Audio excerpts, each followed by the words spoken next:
오늘이 이제 에베소서 22번째 시간인 것 같습니다. 지난 시간에 이어서 이제 에베소서 5장 7절부터 계속하도록 하겠습니다. 7절부터입니다.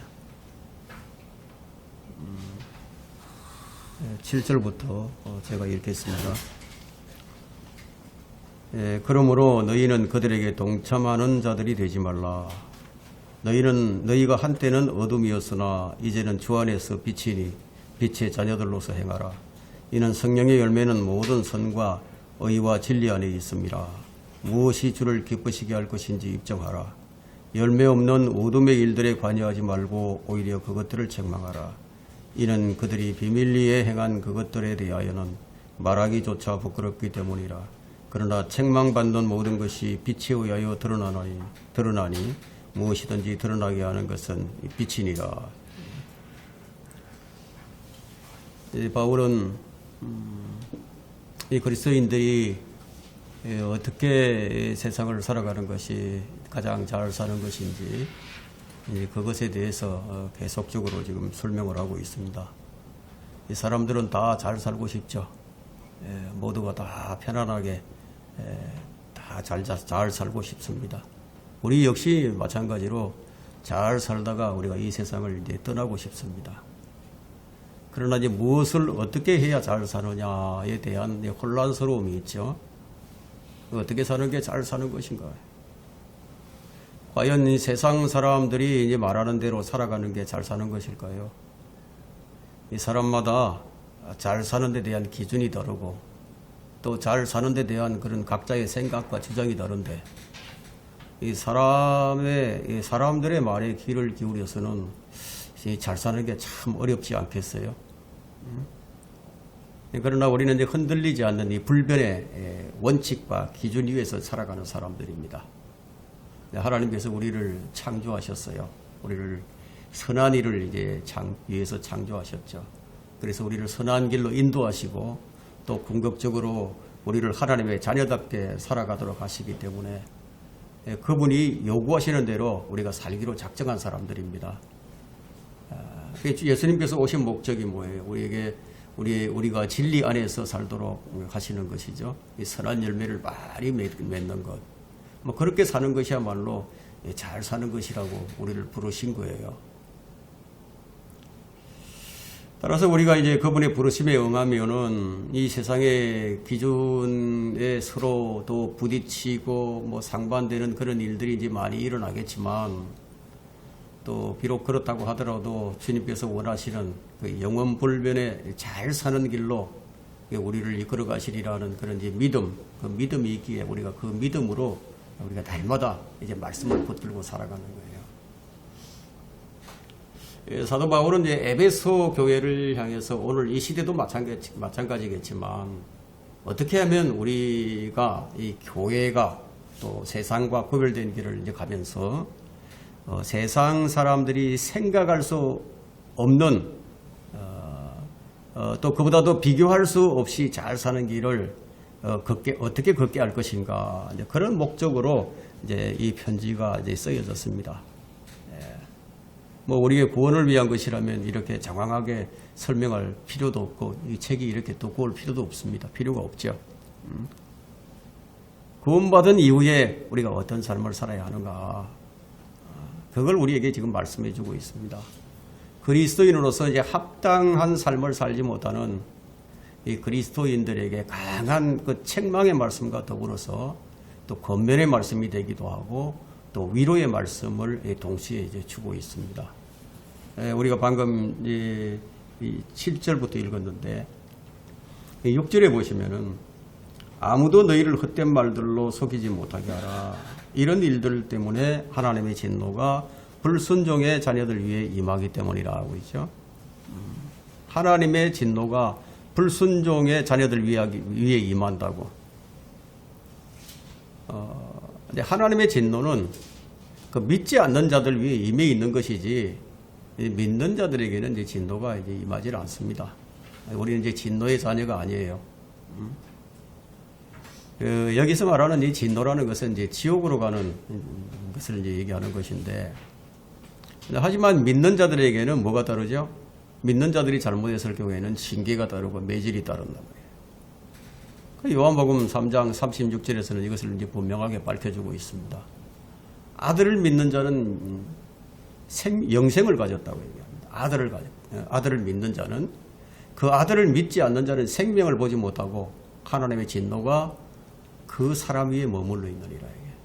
그러니까 믿지 않는 자들에게는 하나님의 진노가 이제 머물러 있는데, 그런데 구원받은 너희들이 어찌하여 5장 앞에서 3절로부터 이제 5절에 있는 이런 일들을 행하려고 하느냐. 그거는 불순종의 자녀들이 하는 것이 아니냐. 그걸 지금 이제 7절에서 이제 말을 합니다. 그죠? 뭐라고 얘기하느냐. 그러므로 너희는 그들에게 동참하는 자들이 되지 말라 이거예요. 동참하는 자들이 되지 말라 이거예요. 그러니까 그리스도인으로서 참여해서 안 되는 일이 있고요. 또 그리스도인으로서 함께 해서는 안 될 사람들이 있어요. 여기 이제 두 가지를 다 제시하고 있는데, 그들에게 동참하는 자들이 되지 말라, 함께 하지 말라는 거예요.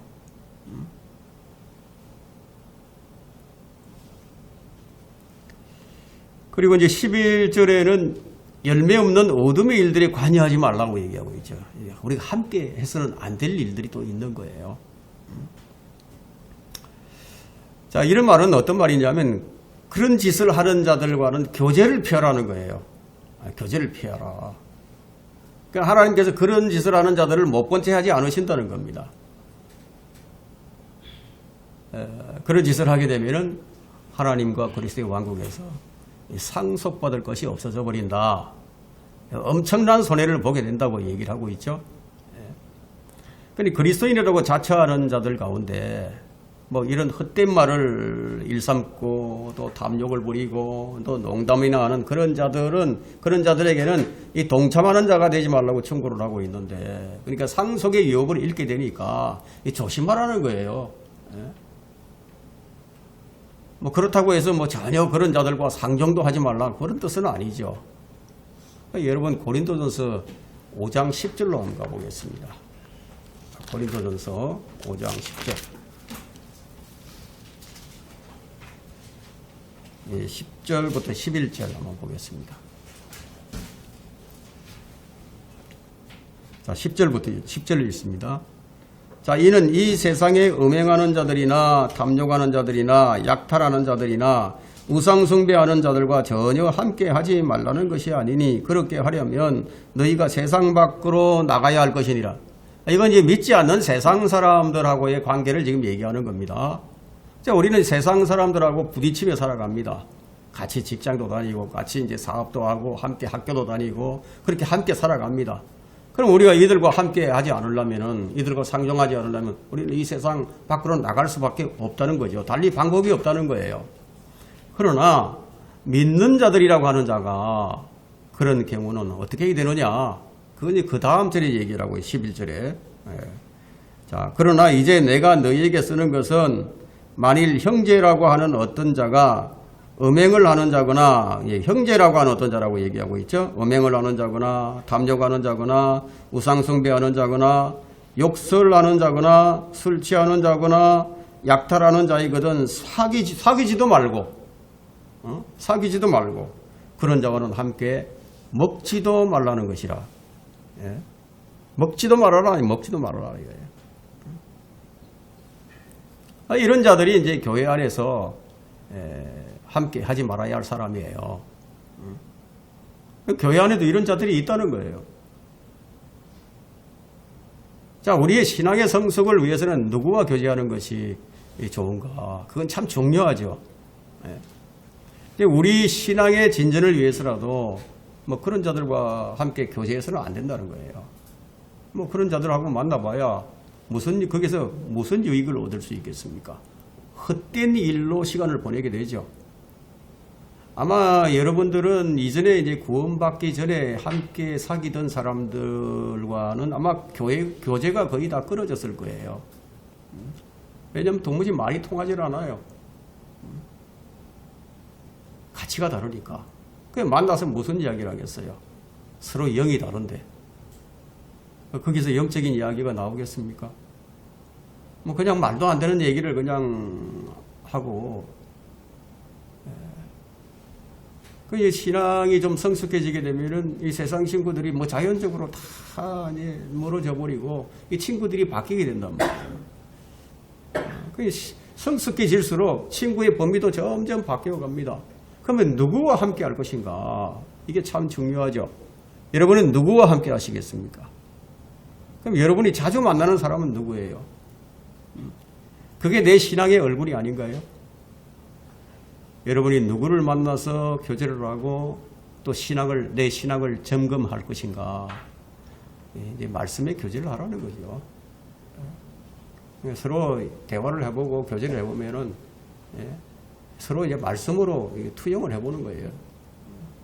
근데 그렇게 함으로써 신앙이 점점 더 이게 성숙해져서 영적인 사람이 되는 거죠. 그럼 영적인 사람은 어떤 사람입니까? 하나님의 말씀을 능숙하게 사용할 줄 아는 사람이 영적인 사람이에요. 그게 교제의 목적이 아니겠어요? 그래서 이 8절과 9절에서 뭐라고 얘기를 합니까? 8절과 9절에서 이전과 지금이 달라졌다는 것을 이제 자꾸 얘기를 합니다. 강조를 하는 거예요. 너희가 한때는 어둠이었으나, 구원받기 전에는 어둠이었으나 이제는 주 안에서 빛이니 빛의 자녀들로서 행하라. 이는 성령의 열매는 모든 선과 의와 진리 안에 있습니다. 우리가 한때는 그랬었단 말이에요. 에베소서 2장 13절에 한번 보세요. 그러나 한때 멀리 있었던 너희가 이제 그리스도 예수 안에서 그리스도의 피로 가까워졌느니라. 우리는 그리스도의 피로 그리스도와 가까워졌어요. 이제 하나가 된 거야. 근데 빛의 자녀들이 됐다는 거예요. 그러니까 빛의 자녀들로서 행하라고 얘기합니다. 사도 바울은 계속해서 우리가 어떤 존재였는지, 어떤 존재에서 어떤 존재로 바뀌었는지 계속 반복해서 신분의 변화를 이제 말해주고 있습니다. 정체성을 자꾸 이제 일깨워주고 있죠. 이전에는 어떤 존재였는데 지금은 어떤 존재가 되었다. 그리스도인이란 과거와 현재가 아주 분명한 어떤 확연한 그런 기준점에서 참 갈라진 그런 인생을 사는 사람들이에요. 우리 역사도 그렇잖아요. BC와 AD로 확실한 기준점이 있듯이 우리에게도 예수님을 만나 이제 구원받은 이전과 구원받은 이후가 확연하게 달라졌어. 이전과는 전혀 다른 새로운 생명을 가진 사람으로 바뀌었다는 것을 이걸 바울이 계속 강조를 합니다. 정체성이 바뀌었는데, 신분이 바뀌었는데, 하나님의 아들들이 되었는데 어찌하여 너희가 이전 행실에 따라서 살려고 하느냐? 우리는 이제 본질적인 변화를 경험한 사람들이에요. 전에는 어둠이라더니 이제는 빛이라는 거예요. 빛 가운데 있는 존재가 된 거예요. 예수님께서 뭐라고 말씀하셨습니까? 나는 빛이라. 나는 세상의 빛이라. 그렇게 선언하신 분이에요. 나는 빛으로 세상에 왔나니 누구든지 나를 믿는 사람은 어둠에 거하지 않게 하리 함이니라. 어둠에 거하지 않게 하기 위해서 주님 오셨다는 거예요. 우리를 어둠에서 불러낸 거예요. 그리고 빛의 자녀로 삼아주셨어요. 이 세상엔 참 빛이 없죠. 이 세상엔 빛이 없으니까 어둠이에요. 그래서 지금 우리가 이 교회 시대를 밤에 비유를 하죠. 밤의 시대예요. 한밤중이에요, 지금. 그 예수님이 이제 오셔야 이 세상엔 참 빛이 생겨나는데, 예수님께서 요한복음 8장 12절에서 말씀을 하셨죠. 나는 세상의 빛이라. 나를 따라오는 사람은 결코 어둠 속에 다니지 아니하고 생명의 빛을 얻으리라. 생명의 빛. 영원한 생명. 우리는 그분께 속한 사람들이에요. 우리는 아담에 속해 있었는데 이전에는 이제 그리스도께 속한 사람이 됐어요. 우리 빛의 자녀들이에요. 그러니까 빛의 자녀들로서 합당하게 행하라는 겁니다. 그 빛의 자녀들이란 말은 무엇과 연관이 있느냐, 어떤 관계가 있느냐 하면 이 세상의 빛은 예수님이시죠. 하나님의 말씀은 빛이죠. 빛의 자녀들은 빛으로 태어났어요. 사람은 말씀으로 태어났는데 새롭게 새 사람으로 태어났다. 그 이 일이 있기 전에 사람은 영적인 빛을 받아야만 합니다.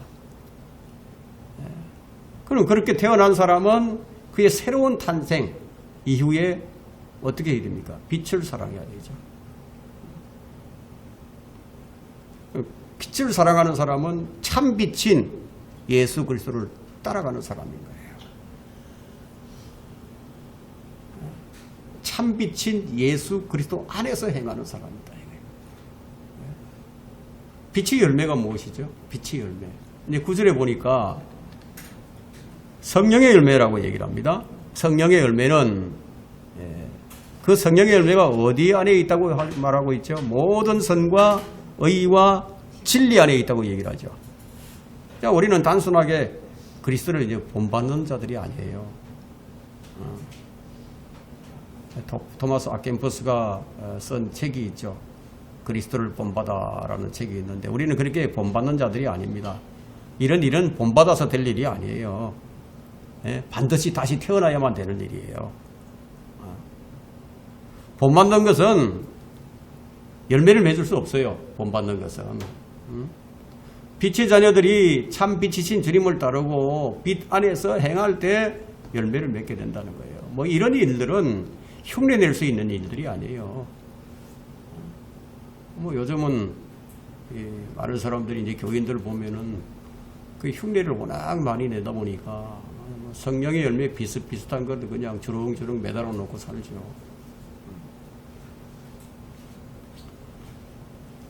흉내낼 수 있는 일이 아니라는 거예요. 그래서 성경은 그 열매를 보고 그 나무를 알게 되리라. 그 모조품 열매에 달려있어야 아무 소용없다. 진짜 열매가 맺혀야 된다. 성령의 열매는 본받아서 맺어지는 게 아니라는 말입니다. 사람들이 이렇게 많이 속아요. 근데 거듭나지도 못한 사람들이 그리스도를 본받겠다고 열심히 본받으려고 하지만 이 성령의 열매는 그렇게 맺어지는 게 아니에요.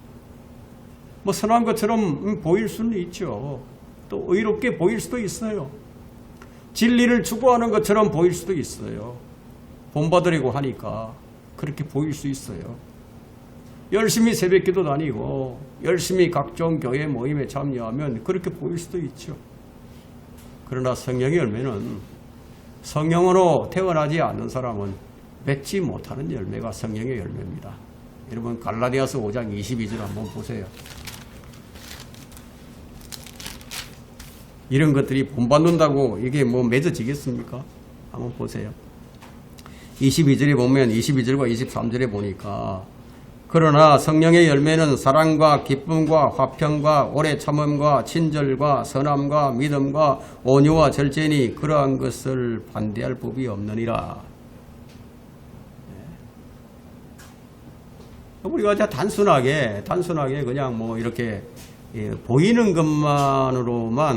것으로만 판단을 하면요 속을 수도 있어요. 속을 수 있어요. 여러분 정치, 경제, 문화, 세상, 제도 이런 것들은요 어둠에 속한 것들입니다. 뭐 이런 것들은 우리가 쉽게 판단할 수 있어요. 이런 것들은 땅에 속한 것이고 정욕적이고 마귀적인 것들이니까. 하지만 판별하기 어려운 것들도 있다는 거예요. 영적인 것들은 판별하기가 쉽지가 않아요. 한번 생각을 해보세요. 마귀가 빛의 천사로 가상에서 나타나는데 그러면 이게 천사처럼 나타난다는 거예요. 그럼 어떻게 판별을 하겠습니까? 쉽지가 않죠. 이 마귀의 종들이 의의 종으로 가장해서 나타나는데 그들이 그렇게 나타나서 하나님의 이름을 부르고 성경을 인용하면서 교회를 세우는데 아주 큰 교회도 세워요. 그리고 그들 입에는 성령을 말을 합니다. 십자가도 말을 하죠. 예수님 믿으라고 말도 합니다. 성령의 열매를 말하면서 잘 믿어야 한다고 말도 합니다. 그런데 여러분 그걸 어떻게 분별을 하겠어요? 여기 왜 속지 말라고 얘기를 하고 있죠? 속지 말라고.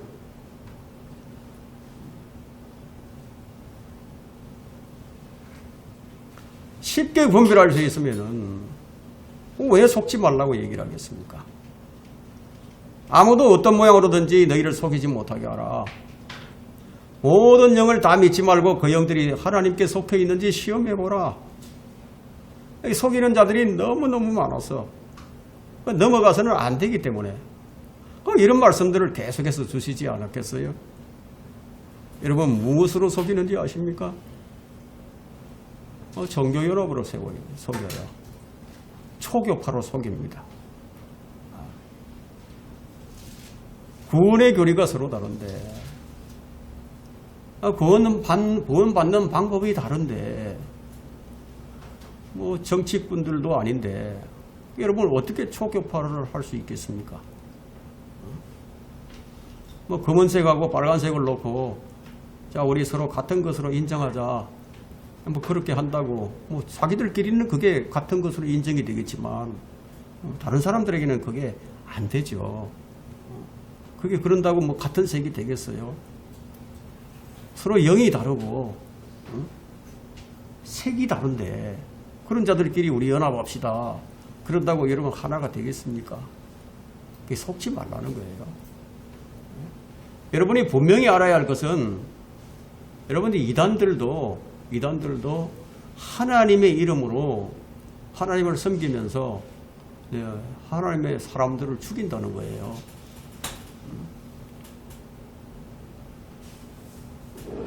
고린도후서 11장 4절에는 다른 예수도 나오고요. 다른 예수가 있다고 얘기합니다. 성경이. 다른 영도 있다고 얘기하고 다른 복음도 있다고 얘기를 합니다. 그러니까 하나님의 이름 부른다고 하나님의 이름 부르고 믿는다고 다 같은 하나님이 아니라는 겁니다. 그건 참 어렵죠. 어떻게 분별력이 없이는 이거 어떻게 알겠습니까?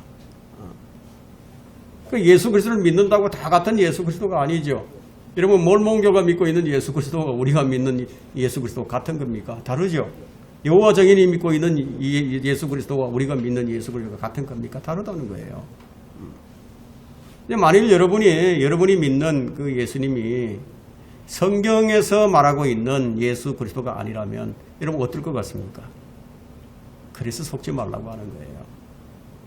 그런데 많은 사람이 속아서 유사 진리를 따라간다고 성경이 말을 하는 거예요. 유사 진리를 따라간다고.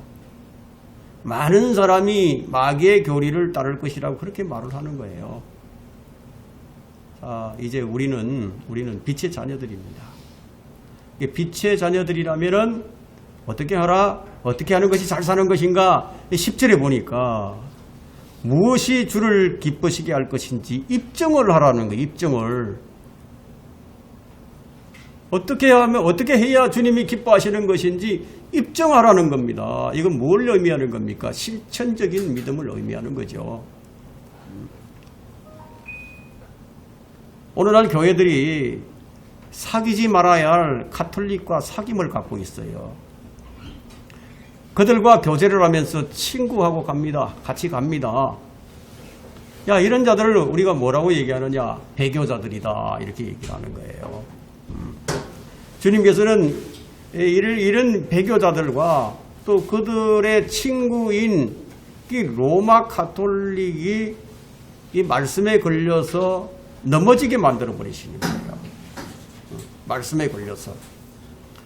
유대인들이 예수 그리스도라는 돌에 걸려서 넘어져 버렸듯이 지금도 하나님께서 그런 방식으로 배교자들이 걸려 넘어지게 만들어 버린다는 거예요. 하나님께서는 빛의 자녀들이 불순종의 자녀들로부터 성별할 것을 말씀하시면서 그들 사이에 어떤 교제도 있을 수 없음을 말씀하시는 거예요. 빛이 어두움과 어찌 사귀겠느냐? 그리스도가 벨리알이 어찌 조화를 이루겠느냐? 하나님의 성전과 우상들이 어찌 일치되겠느냐? 믿는 자가 믿지 않는 자와 어찌 같이 멍에를 맬 수 있겠느냐? 믿는 자와 믿지 않는 자가 어떤 부분을 같이 할 수 있겠느냐? 그건 있을 수 없는 일이라는 거예요. 이건 뭐 주님을 기쁘시게 하는 일이 전혀 아닌 것이죠. 그 말씀이 이러함에도 굳이 뭐 그들과 함께 하겠다는데 뭐라고 하겠습니까? 그런 사람들은 진리 안에 있는 사람들이 아니라는 거예요. 자신들이 진리 안에 있지 않다는 것을 입증하는 것이죠. 그거는 우리는 무엇이 주님을 기쁘시게 할 것인지를 입증해야 하는데, 성경은 이런 것들을 확인해보고 속지 말라고 얘기합니다. 무엇이든지 시험해보고 무엇이든지 판단해보고 좋은 것을, 선한 것을 붙잡으라고 얘기를 합니다. 여러분, 성령 안에 있으면 무엇이 주님을 기쁘시게 하는 것인지 알아요. 여러분, 주님은, 하나님은 질투하시는 하나님이세요. 질투를 하신다 이거예요. 하나님께서, 주님은 교회를 너무너무 사랑하셔서 자기 생명을 주셨는데, 자기 가진 모든 것을 다 주셨는데, 근데 그 교회가 다른 것을 더 사랑하고 있어. 그러면 질투 안 나겠습니까? 질투 난다 이거예요. 하나님은 질투하시는 하나님이세요. 거듭난 성도 안에는 성령 하나님이 거하시죠. 그러면 이 성령 하나님은 질투하시는 거예요. 하나님의 자녀들이 나쁜 사람들과 사귐을 갖고 어둠의 일에 관여하고 있다면 질투하시고요, 슬퍼하시면서 이제 나중에는 매질까지 하신다. 그런데도 불구하고 그런 불순종하는 자들과 하나가 되겠다고 하는 자들을 뭐 그냥 내버려 두시겠습니까? 뭐 그냥 내버려 두신다면 뭐 그들은 하나님의 자녀가 아닌 것이죠. 빛의 자녀들이 아닌 거예요. 그들은 사생아라는 거죠. 사생아는 하나님께서 매질도 안 하세요. 매질도 안 하고 징계도 안 하십니다. 하나님의 자녀가 분명하다면 징계를 받게 되어 있는 거예요. 누가 열매 없는 일에 관여를 하고 있느냐? 11절을 보니까 보세요. 11절에 열매 없는 어둠의 일들에 관여하지 말고 오히려 그것들을 책망하라고 얘기를 하고 있죠. 그러면 이 시대에 열매 없는 어둠의 일에 관여하는 사람들이 어떤 사람들인가요? 여러분, 이 세상은 한 번도요 밝았던 적이 없어요. 이 세상은 땅에 속한 것들이고요, 하나님의 일들을 받아들일 수도 없고 하나님의 영의 일들을 알 수도 없는 어둠이에요. 과학이 발달을 하고 뭐 스마트폰을 들고 뭐 스마트 시티를 건설을 하지만 뭐 그런다고 사람들이 똑똑해지겠습니까? 이 세상은 원래 어두웠어요. 한 번도 빛이신 하나님, 빛으로 오신 예수님, 날마다 빛의 조명을 주시는 성령님을 거부하고서는 우리는 결코 빛 가운데로 걸어갈 수 있는 존재가 아니라는 거예요. 그러나 인간은 끝까지 스스로 총명해질 것을 믿었지만 여러분, 그게 가능할까요? 자, 우리가 에베소서 4장 18절 말씀을 이제 공부를 했지만 4장 18절에 보니까 그들의 마음이 완고함 때문에, 그렇죠? 그들의 마음이 완고함 때문에 그들 안에 있는 무지를 통하여 하나님의 생명에서 멀리 떨어졌고 그들의 명철은 어두워졌으며, 세상 사람들이 이렇게 되어 있는 거예요. 세상 사람들은 하나님의 생명에서 떠나 있는 거예요. 이 말은 달리 말하면 살아있으나 죽어 있다는 얘기예요. 정말 이 시대가 하나님을 대적하고 진리를 비방하는 이 시대에서 우리가 어떻게 믿음을 지키면서 어떻게 잘 살아갈 것인가? 바울은 지금 그걸 얘기하는 거예요. 잘 사는 법을 지금 가르치는 거예요. 무엇이 주를 기쁘시게 할 것인지 입증하라. 빛의 자녀로서 무엇을 입증할 것인가? 믿음의 사람으로서 어떻게 입증을 할 것인가? 주를 기쁘시게 하는 일이, 바울이 여기서 지금 뭐라고 얘기를 하고 있죠? 9절에서 성령의 열매를 말하고 있는 거죠. 모든 선과 의와 진리는 행위보다는 관계에 있어요. 관계. 하나님과의 관계, 사람들과의 관계, 이 관계가 선과 의와 진리로 이루어져야 한다는 거예요. 우리는 뭐 어쩔 수 없이 이 세상 사람들을 만나고 같이 직장 생활을 하고 같이 사업도 하고 그렇게 살지만, 그렇지만 그들의 어둠의 일에는 관여하지 말라는 거예요. 무엇이 주를 기쁘시게 하는 일입니까? 빛 가운데서 빛의 자녀로서 행하는 것이 주님을 기쁘시게 하는 일입니다. 그런데 이 빛이 세상에 왔을 때 이 세상은 빛을 싫어했어요. 요한복음 3장 19절에 왜 정죄를 받는가? 그 정죄를 받는 이유가 나오죠. 요한복음 3장 19절 보니까 이것이 정죄라. 이것이 정죄라. 빛을 싫어한 것이야. 빛을 싫어했어.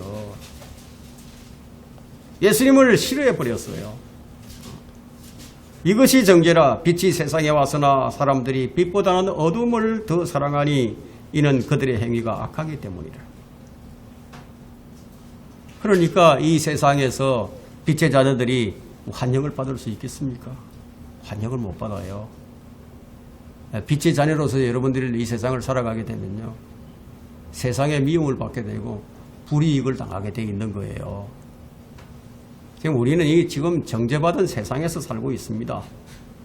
여러분, 이 심판이란 다른 게 아니에요. 빛보다 어둠을 더 사랑하는 거예요. 그게 심판받는 거예요. 그게 이 시대는 빛보다는 어둠을 더 사랑하고 있다는 겁니다.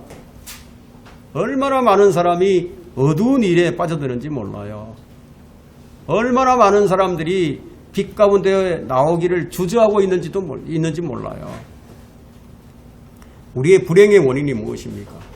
그것이 바로 빛보다는 어둠을 더 사랑한다는 거예요. 그러면 이런 정죄받은 이 세상에서 빛의 자녀들이 주님을 기쁘시게 하는 일이란 무엇일까요? 진리를 행하는 거죠. 진리를 드러내는 거예요. 믿음의 실행이죠. 실천적인 믿음이 중요한 거예요. 여러분, 아무리 성경 지식을 많이 알고 있다 하더라도 실천하지 않으면 그게 무슨 소용이 있겠습니까? 그리스도인이라고 말을 하면서도 어둠의 일에 관여를 한다면은 그것을 두고 바울이 여기서 말하는 핵심은 제발 좀 빛의 자녀들이 됐으면은 어둠에 관여하는 자, 어둠에 참여하는 자가 되지 말라. 자, 그런 행위들은 정말 입에 담기조차 부끄러운 일이 아니냐, 너무 수치스러운 일이 아니냐, 그걸 지금 얘기하는 거죠.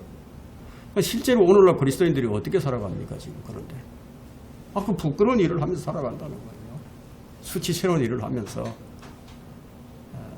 그냥 악한 자들로부터 이 세상 사람들에게 뭔가 좀 배울 게 없나 하고 온갖 것들을 거기서 이제 배우는 거예요. 누가 주식을 해서 돈을 좀 벌었다고 그러면은 거기로 탁 들어가고요.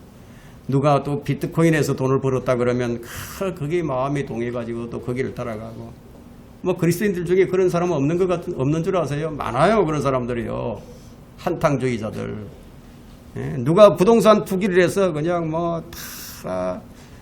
집을 그냥 몇 채를 사고 이렇게, 예? 부동산 투기를 해서 돈 벌었다 그러면 거기를 따라가고.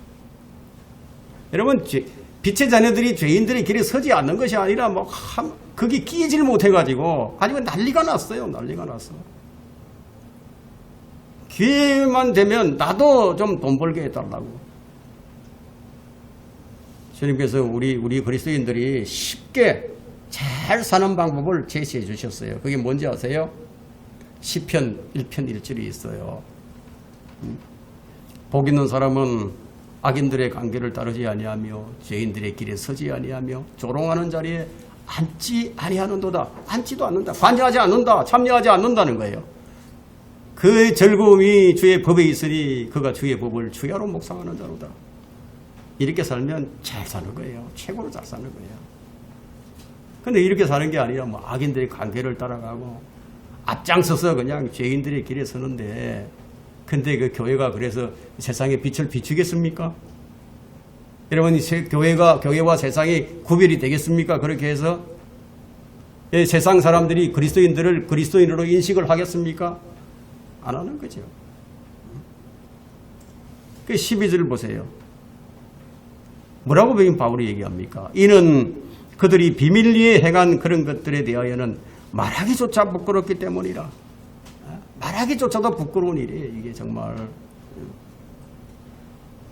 얼마나 부끄러운 일을 했든지 그게 어떤 행동이냐면 지금 3절에서부터 5절에 나오는 이름조차 부르는 것도 부끄러운 일이라는 거예요. 입에 담지도 말라는 거예요. 그런 것은. 그리스도인은 다른 사람의 죄들에 동참하지 않아야 해요. 오히려 비밀리에 행한 그런 것들을 책망하고, 책망하기 위해서, 그들을 책망하기 위해서 그 더러운 일을 입에 올리지도 말라는 거예요. 그들을 책망한다고 하면서 그 더러운 그런 일들을 입에 올리지 말라. 그게 자기에게 더 낫다는 겁니다. 여러분, 침례인 요한이 그 헤롯을 책망했습니다. 헤롯 왕이 자기 동생의 그 아내를 이제 아내와 이제 결혼을 했죠. 그러니까 헤롯이 침상에서 한 행동들에 대해서 자세히 말을 하지 않고 그냥 책망을 한 거예요. 실제 이제 설교자의 설교 내용의 문제는요. 사실상 이 설교라는 것은 어둠의 일에 관여하는 것에 대한 책망이에요. 어둠에 대한 책망입니다. 이것은 이제 에베소서 5장 11절부터 13절의 주요 주제가 뭐냐면 성령의 능력 아래 하나님의 말씀을 전파하는 것이나 다른 사람에게 아주 공개적으로 하나님의 말씀을 전가하는 문제임을 의미합니다. 13절은 이제 빛은 하나님의 말씀이죠. 13절에 그러나 책망받는 모든 것이 빛에 의하여 하나님의 말씀에 의하여 드러나니 무엇이든지 드러나게 하는 것은 빛이니라. 빛이 드러나게 하죠. 빛이 비치면 어둠이 싹 사라진단 말이에요. 진리는 영과 생명의 말씀으로 이루어진 하나님의 말씀이에요. 그리스도인이 어딘가에 가서 딱 머물고 있다면 그 주위에 빛을 비출 수 있어야 된다는 거예요. 그러니 본문 13절에서 그는 입을 열어야 되겠죠. 입을 열어야 되는데 입을 열 때는 하나님의 말씀처럼 말을 해야 된다는 거예요. 베드로전서 4장 11절에는 주께서 하시는 말씀처럼 말을 하라는 거예요. 그리스도께서 네게 빛을 주시리라. 14절에 보니까 그러므로 그가 말씀하시기를 잠자는 자여 깨어라. 그리고 죽은 자들로부터 일어나라. 그러면 그리스도께서 네게 빛을 주리라고 하셨느니라. 빛을 주신다. 이게. 그 빛이 뭐예요? 내 손에 들고 있는 성경이죠. 얼마나 신중하게 성령님께서 말씀의 진리를 지켜오셨는지 한번 주목을 해보세요. 무엇이 주를 기쁘시게 할 것인지, 주의 뜻이 무엇인지 여기 지금 이해를 하라고 얘기하고 있죠. 하나님께서 원하시는 것을 알기 위해서는 사람들은 어디로 달려가야 합니까? 성경으로 달려가야 된다. 이게요. 여러분, 이게 우리가 가진 킹제임 성경은 성령님께서 지켜오신 성경이에요. 그래서 우리가 그리스도인은 진리의 빛을 이제 비치기 위해서는 우리가 하나님의 말씀을 공부도 하고 상고도 해야 된다. 이게. 그러면 주위에 어둠에 있는 일들과 일꾼들에게 빛을 비추는 거예요. 이 빛은 그 하는 일을 통해서 또 일꾼들을 통해서 드러나게 하는 겁니다. 오늘 여기까지 하고 다음 시간에 계속하도록 하겠습니다.